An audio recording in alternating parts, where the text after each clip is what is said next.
दोस्तों आज हम आपको जिस देश की टूर पर ले जा रहे हैं उस देश के साथ हमारा रिश्ता बहुत पुराना है। हमारे देश की सभ्यता इस देश से बहुत मिलती जुलती है। एक ऐसा देश जिसे हम कंट्री ऑफ रिवर्स के नाम से भी जानते हैं। इस देश के लोगों में एक बात बहुत स्पेशल है और वो ये कि यहाँ के लोग जुनूनी होते हैं। बाय द वे आपको बता दें कि इस देश में 2000 से भी ज्यादा अखबार है और मैगजीन प्रिंट की जाती है। जी हाँ दोस्तों, आज हम आपको बांग्लादेश की सैर करवाने ले जा रहे हैं। हमारा पड़ोसी देश और इस देश में बहुत कुछ हम जैसा ही है। तो चलिए फिर शुरू करते हैं आज का नया एपिसोड। लेकिन उससे पहले आप सभी का वेलकम है दोस्तों। अपने बैग्स को कर लीजिए पैक और सीट बेल्ट लगा लीजिए क्योंकि हम डिजिटली बांग्लादेश की टेक ऑफ करने वाले हैं। सबसे पहले आपको बता दूं कि इस देश का ऑफिशियल नाम है पीपल्स रिपब्लिक ऑफ बांग्लादेश और इस देश की कुल आबादी है 16 करोड़ और जनसंख्या के मामले में ये दुनिया का 8वां सबसे बड़ा देश है। बांग्लादेश कुल 1,47,570 स्क्वायर किलोमीटर में फैला हुआ देश है, लेकिन डेंसिटी के मामले में यहाँ लोग 1265 लोग प्रति स्क्वायर किलोमीटर में दिख जाएंगे। इस देश की बॉर्डर भारत और म्यांमार से टच करती है, जबकि एक तरफ बे ऑफ बंगाल है।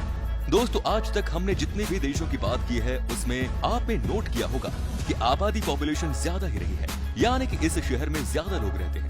लेकिन बांग्लादेश की कहानी अलग है। इस देश में 39% लोग ही शहर में रहते हैं, जबकि 61% लोग गाँव में रहते हैं। यहाँ के लोगों की मेन इनकम इनकी खेती से ही आती है। जी हाँ, चावल का बांग्लादेश में बड़ा कारोबार है और ये देश चावल का एक्सपोर्टर है। देश के टोटल लैंड का 67% भाग यहाँ के एग्रीकल्चर के लिए यूज किया जाता है। दोस्तों अगर आपको याद हो तो पुराने जमाने में हमारे देश में पैसों को या रुपयों को टका कहा जाता था। आज भी कई जगह हमारे देश में जहां लोग पैसों को टका कहते हैं, लेकिन आपको जानकर हैरानी होगी कि बांग्लादेश की करेंसी को टका ही कहा जाता है। इसी से आप अंदाजा लगा सकते हैं कि बांग्लादेश और भारत में कितनी सिमिलैरिटी है। बांग्लादेश को कंट्री ऑफ रिवर्स भी कहा जाता है क्योंकि इस छोटे से देश में 700 से ज्यादा नदियां बहती हैं। अमेजिंग है। 700 नदियां एशिया की 3 सबसे बड़ी नदियां गंगा, मेघना, ब्रह्मपुत्र, ये तीनों ही बांग्लादेश में बहती हैं।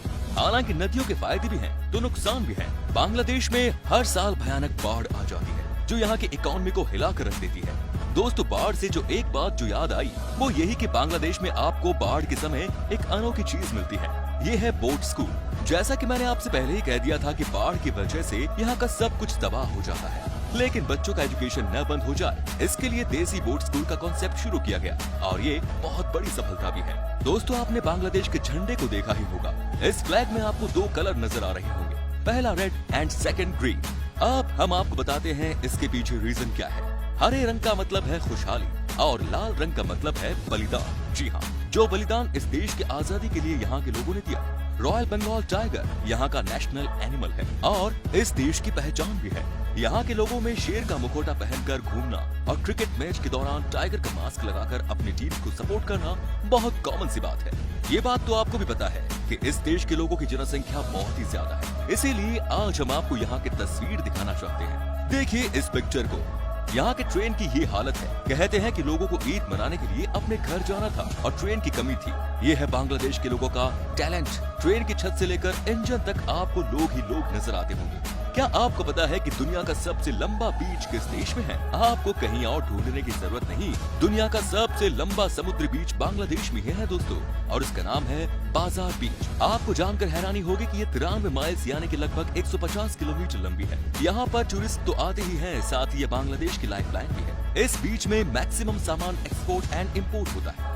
दोस्तों ज्यादातर देशों में हम कहते हैं कि 4 सीजन होते हैं, लेकिन आपको बता दूं कि बांग्लादेश में ऑफिशियल 6 सीजन्स को माना जाता है। ये है समर, ऑटम, विंटर, स्प्रिंग, रेनी, कूल सीजन। वैसे इस देश में आप जब भी जाना चाहो तो एक बात हमेशा याद रखना कि यहाँ के लोग लेफ्ट हैंड से हैंडशेक करने को गलत मानते हैं। इसके हिसाब से लेफ्ट हैंड अनक्लीन होता है, इसीलिए यहाँ के लोग हमेशा राइट हैंड से ही हैंडशेक करते हैं।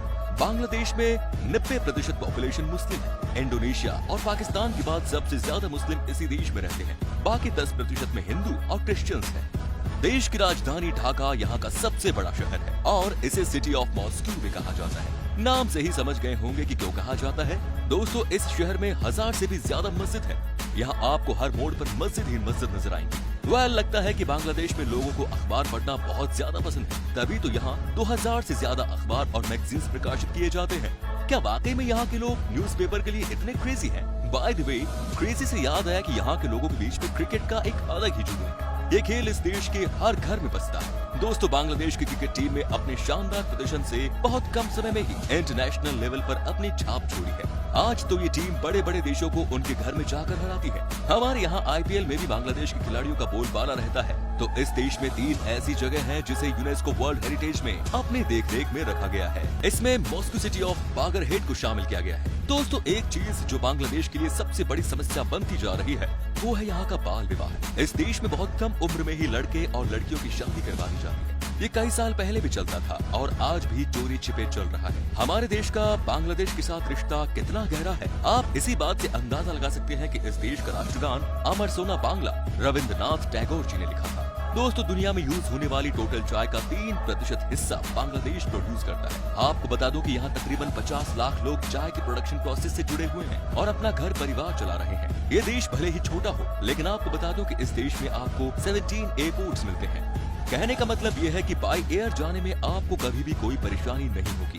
साथ ही एक बड़े शहर से दूसरे शहर आप आराम से पहुंच सकते हैं। बांग्लादेश की एक बात जो आपको चौंका सकती है वो ये कि यहाँ के लोग मुस्कुराने की आपको गलत मानते हैं। जी हाँ, यहाँ आपको स्माइल पास करने वाला कोई नहीं मिलेगा। इस देश में कहा जाता है कि जो कोई भी स्माइल पास करता है वो ना समझ होते हैं। यहाँ के लोगों की माने तो मुस्कुराना इमेच्योरिटी की निशानी है। तो दोस्तों, बांग्लादेश जाने से पहले आपको इस बात का जरूर ध्यान रखना पड़ेगा। तो अब हम आपको बताते हैं कि बांग्लादेश में वो कौन कौन सी जगह है जहां आप जाकर घूम सकते हैं और साथ ही कितना खर्चा आपका आएगा और इंडिया से बांग्लादेश जाने का सबसे आसान और कम पैसे वाला रूट कौन सा है। तो दोस्तों, भारत का पड़ोसी देश बांग्लादेश सैलानियों की काफी पसंदीदा और खास जगह है। प्रकृति की हरियाली से भरे इस देश में देखने लायक कई खास जगह है। सैलानियों को यहाँ ऐतिहासिक स्मारक, समुद्र तट, पिकनिक स्पॉट्स, जंगल और आदिवासी लोग देखने को मिलते हैं। साथ ही मछली पकड़ने की शौकीन पर्यटकों को ये मौका मिलता है। दोस्तों, इस देश की राजधानी है ढाका।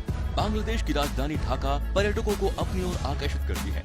ये बोट ही गंगा नदी के तट पर स्थित देश का सबसे बड़ा शहर है। इसी जगह river craft, country boats, paddles, streamers और फिशरमैन बोट्स की गतिविधियों से भीड़ भाड़ रहती है। यहाँ पुराने और नए वास्तुशिल्प का मिला जुला रूप देखने को मिलता है। आपको बता दें कि ये शहर एक आधुनिक शहर के रूप में तेजी से विकसित हो रहा है। औद्योगिक, संस्कृति, शैक्षिक और राजनीतिक गतिविधियों का मुख्य केंद्र है ढाका। ढाका का अपना इतिहास रहा है और इस दुनिया में मस्जिदों शहर के नाम से जाना जाता है। अब बात करते हैं चिट्टागोंग की। बांग्लादेश का एक और बड़ा शहर चिट्टागोंग भी बहुत खूबसूरत है। यहाँ के पहाड़, घने जंगल और बड़े बड़े झील आपके दिल को जीत लेंगे। यहाँ के खूबसूरती के बारे में कहा जाता है कि जो भी एक बार चिट्टागोंग आता है तो बार बार आने की चाह रखता है। आपको बता दूं कि ये बांग्लादेश का दूसरा सबसे बड़ा शहर है और इसे गेट ऑफ बांग्लादेश भी कहा जाता है क्योंकि यहाँ पर बड़ा सा स्पोर्ट्स भी है। साथ ही दोस्तों, चिट्टागोंग का मौसम बहुत ही सुहावना होता है। यहाँ लगभग हमेशा बारिश ही होती रहती है। सिलहट बांग्लादेश का एक और शहर है। सिलहट जो अपनी टी फील्ड्स के लिए दुनिया भर में जाना जाता है। न सिर्फ चाय के बागान इसे खूबसूरत बनाते हैं, बल्कि यहाँ पर आपको बड़ी संख्या में संतरे और अनानास के पेड़ भी दिख जाते हैं। इस जगह पर गर्मी के मौसम में साइबेरियन बर्ड्स खूब आते हैं। सुंदरबन बांग्लादेश का सबसे बड़ा टूरिस्ट प्लेस है। ये वन यानी कि जंगल, हालांकि ये जंगल हमारे देश में भी है। दरअसल सुंदरबन भारत और बांग्लादेश के बीच विभाजित पड़ा मैनग्रोव संरक्षित क्षेत्र है। सुंदरबन संरक्षित क्षेत्र की यात्रा करने का अनुभव आपको जीवन भर याद रहेगा। एक क्षेत्र यूनेस्को द्वारा घोषित विश्व धरोहर स्थल में से एक है। आपको बता दें कि ये बंगाल टाइगर का गढ़ है। यहाँ आपको ऐसे ही घूमते हुए दिख जाते हैं। अब बात करते हैं क्वाकस सी बीच। बांग्लादेश का सबसे खूबसूरत समुद्र तटों में से एक है ये जगह। यहाँ के बारे में कहा जाता है कि अगर आप क्वीन सनराइज या सनसेट देखना है तो इस जगह को कभी मिस मत करना। साथ ही अगर आपको किसी फूड से प्यार है तो इस बीच पर आपको एक से बढ़कर एक तरह की सी फूड देखने को मिल जाएंगे। इस बीच पर आपको गंदगी नामक चीज मिलेगी नहीं। तो दोस्तों, बांग्लादेश घूमने में आपको ज्यादा पैसा खर्च नहीं करना पड़ेगा। सबसे आसानी से आप बांग्लादेश भारत के शहर कोलकाता से पहुंच सकते हैं। वैसे तो राजधानी दिल्ली से भी फ्लाइट जाती है। बांग्लादेश का पैकेज आपको 8 दिनों के लिए 20 से 25 हजार रुपए में आसानी से मिल जाता है। तो उम्मीद है कि आपको ये वीडियो पसंद आया होगा। अगर पसंद आया हो तो लाइक कीजिए, साथ ही कमेंट करके हमारा मनोबल बढ़ाइए। धन्यवाद।